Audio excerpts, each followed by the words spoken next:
Hello student, उम्मीद है आप लोग रोजाना की तरह ठीक होंगे। आज जैसा कि मैंने कल इससे पहली वीडियो में बताया था कि आज का जो हमारा नया टॉपिक होने वाला है वो है आमाशय को लेकर। ठीक है, कल मैंने आपको जो हमारा पाचन तंत्र है उससे संबंधित मुख गुहा का वर्णन किया था, आपको अच्छे से समझा दिया था। ठीक है, आज का जो हमारा टॉपिक होगा वो मुख गुहा से लेकर जो नीचे वाला भाग होता है आमाशय तक, उसको हमें यहाँ पर पढ़ना है। ठीक है विद्यार्थियों, वीडियो को शुरू करने से पहले मैं आपको एक जानकारी दे दूं कि कुछ स्टूडेंट्स कमेंट कर रहे हैं कि बोलने की आवाज़ थोड़ा तेज होती है, तो मैं उनको जानकारी दे दूं। आप अपने यूट्यूब की सेटिंग में ऊपर जाइए, वहां आपको इस तरह का डॉट डॉट लाइन दिखाई देगा। जिनको नहीं पता है तो वहां आप जाकर मेरी बोलने की स्पीड को कम कर सकते हैं, और जितनी भी आवाज़ कम करना चाहे तो माइनस में जाकर आप क्लिक करते हैं 1 पॉइंट, इस तरीके से 5, इस तरीके से आप इसको माइनस में जो है कन्वर्ट करके आवाज़ को घटा सकते हैं। ठीक है विद्यार्थियों, मेरा यहाँ स्पीड से बोलने का मतलब ये होता है कि कम समय में आपको ज़्यादा बातें बता सकूं। ठीक है, इसलिए आप अपनी कैपेसिटी के अनुसार, अपनी सोचने समझने की शक्ति के आधार पर वीडियो को कम या अधिक स्पीड से करके वहां पर देख सकते हैं, तो इसमें कोई दिक्कत नहीं होगी। ठीक है, तो चलिए शुरू करते हैं आज का जो हमारा टॉपिक होगा। प्यारे विद्यार्थियों, कल मैंने आपको आमाशय का और इससे ऊपर का पूरा प्रोग्राम बनाकर दिखाया था। बहुत ध्यान से देखिए, अगर आपने कल डायग्राम बनाना नहीं सीखा होगा तो आज भी आप आसानी से यहाँ देख सकते हो। बहुत आसान है, और एग्जाम में ज्यादातर स्टूडेंट इसके डायग्राम को बनाने में ही गलती करते हैं, और इन्हीं गलतियों की वजह से उनको वहां पर मार्क्स नहीं मिलते। तो कल हमने मुख गुहा का वर्णन कर लिया था। यहाँ आज जो गले के अंदर घाटी ढापन लटका हुआ होता है, उससे पीछे वाला जो भाग है ये वाला, जिसको क्या कहते हैं, फारिनेक्स कहते हैं, ग्रसनी कहते हैं। ठीक है, सबसे पहले बात करेंगे ग्रसनी की।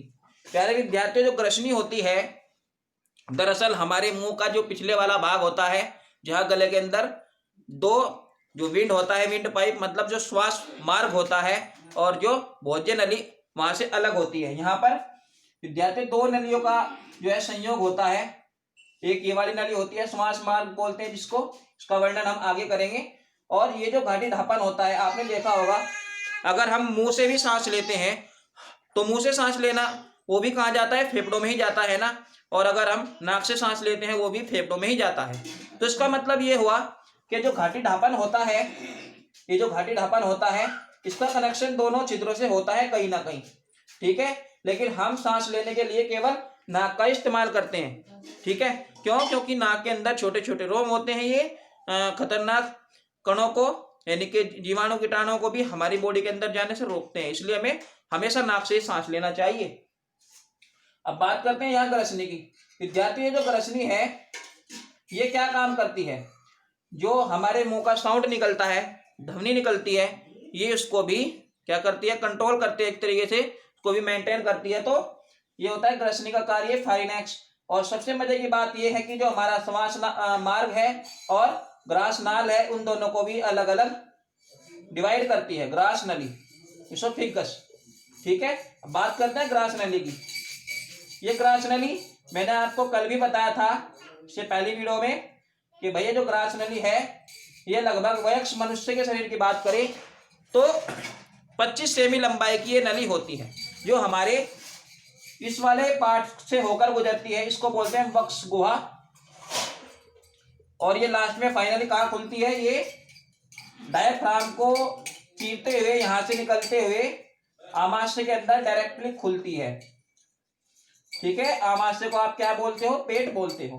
अब ये जो नली है ग्रास नली, इसोफिगस है, इसमें कोई पाचन नहीं होता है। समझ लीजिए मेरी बात को, ग्रास नली में भोजन का पाचन नहीं होता। यह केवल एक नली की तरह है, इसमें केवल मुंह से निकला हुआ भोजन, यहां से निकला हुआ भोजन डायरेक्टली अंदर जाता है। ठीक है साहब, और ये जो नली होती है ये केवल सिर्फ और सिर्फ त्वचा की लचीली नली होती है। ठीक है, मान लेते हैं आपके पास यहाँ एक नली है, मैं बनाता हूं जरा। ये क्या है? आहार नली है।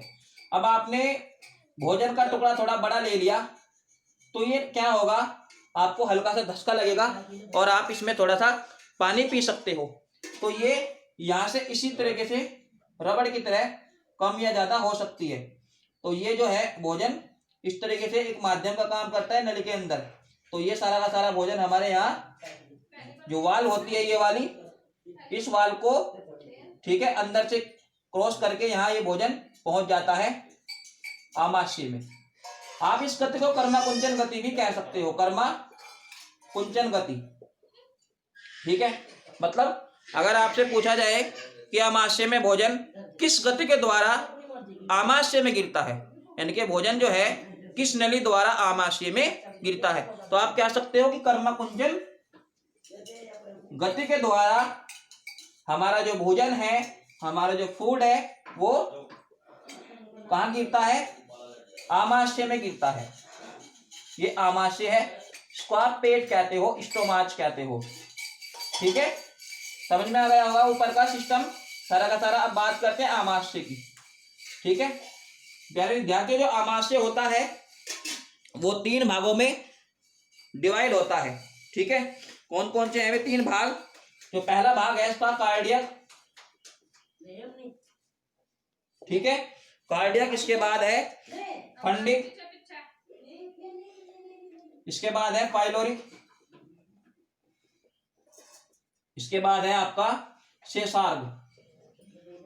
ठीक है, कार्डियक भाग में इसकी बात करना हो इधर, और फंडिक भाग जो मध्य वाला भाग होता है, और जो पाइलोरिक भाग होता है वो बीच वाला होता है, और शेषार्ग में जो शेष बचा हुआ पार्ट है वो इसके अंतर्गत आता है।